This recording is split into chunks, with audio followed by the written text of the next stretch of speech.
क्यों फंसे बाबा रामदेव विवादों में, विज्ञापन लगाना पड़ा भारी।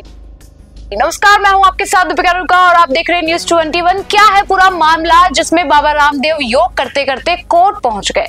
आइए बताते हैं कि ये कब और कैसे शुरू हुआ। 10 जुलाई 2022 को पतंजलि ने एक विज्ञापन जारी किया। एडवर्टाइजमेंट में एलोपैथी एक गलतफहमियां फैलाने का आरोप लगाया था। इसके खिलाफ 17 अगस्त 2022 को इंडियन मेडिकल एसोसिएशन ने पतंजलि के भ्रामक विज्ञापन के खिलाफ सुप्रीम कोर्ट में याचिका लगाई थी। पतंजलि पर कोर्ट ने क्या लिया एक्शन? कोर्ट ने सरकार से पूछा था कि पतंजलि के विज्ञापनों के खिलाफ ड्रग्स एंड मैजिक रेमेडीज अधिनियम 1954 के तहत क्या कार्रवाई की गई है। केंद्र की तरफ से एडिशनल सॉलिसिटर जनरल ने कहा कि इस बारे में डेटा इकट्ठा किया जा रहा है। कोर्ट ने इस जवाब पर नाराजगी जताई और कंपनी के विज्ञापनों पर नजर रखने का निर्देश दिया। आपको बता दें कि जब केस को लेकर कोर्ट में सुनवाई शुरू हुई तो सुनवाई में बेंच ने कहा था पतंजलि भ्रामक दावे करके देश को धोखा दे रही है कि उसकी दवाइयां कुछ बीमारियों को ठीक कर देंगी, जबकि इसका कोई ठोस प्रमाण नहीं है। Patanjali drugs and magic remedies act में बताई गई बीमारियों के इलाज का दावा करने वाले अपने प्रोडक्ट्स का विज्ञापन नहीं कर सकती। कोर्ट के आदेश के बाद भी नहीं रुके पतंजलि के विज्ञापन।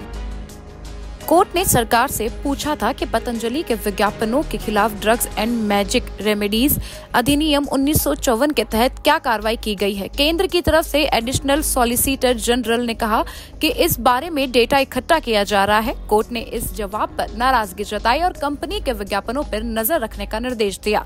आपको बता दें कि जब केस को लेकर कोर्ट में सुनवाई शुरू हुई तो सुनवाई में बेंच ने कहा था पतंजलि भ्रामक दावे करके देश को धोखा दे रही है कि उसकी दवाइयां कुछ बीमारियों को ठीक कर देंगी, जबकि इसका कोई ठोस प्रमाण नहीं है।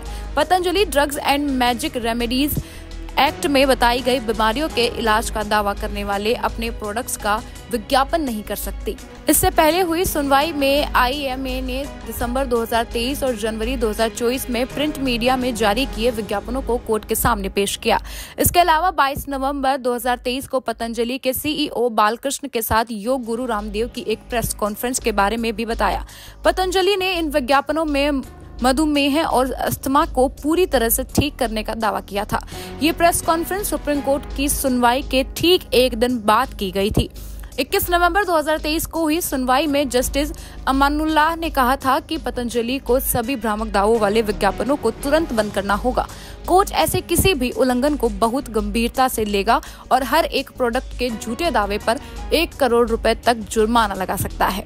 कोर्ट ने बाबा रामदेव को कहा कि आप इतने मासूम भी नहीं हैं।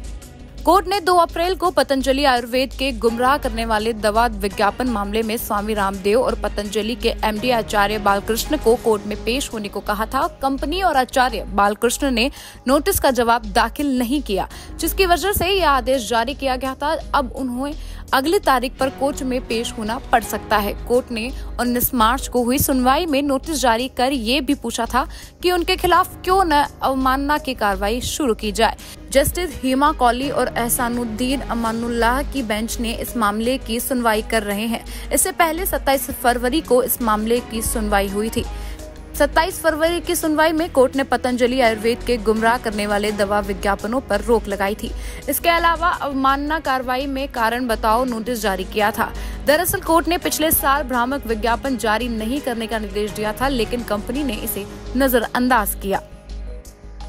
सुप्रीम कोर्ट ने बाबा रामदेव और बालकृष्ण को पेश होने का दिया था आदेश।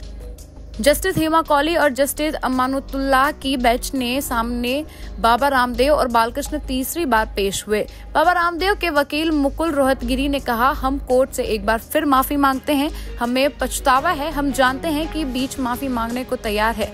जस्टिस कौली ने कहा, आपने योग के लिए बहुत कुछ किया, आपका सम्मान है, लेकिन आपने ये जो स्टेटमेंट दिया है परम आदरणीय जज साहिबा महोदय, अनकंडीशनली जो भी हमसे हुई हम अपोलोजाइज किए हैं। जिस चीज का आप प्रचार कर रहे हैं, हमारी संस्कृति में ऐसी कई चीजें हैं। लोग सिर्फ एलोपैथी नहीं, घरेलू पद्धतियां भी इस्तेमाल कर रहे हैं, नानी के नुस्खे भी।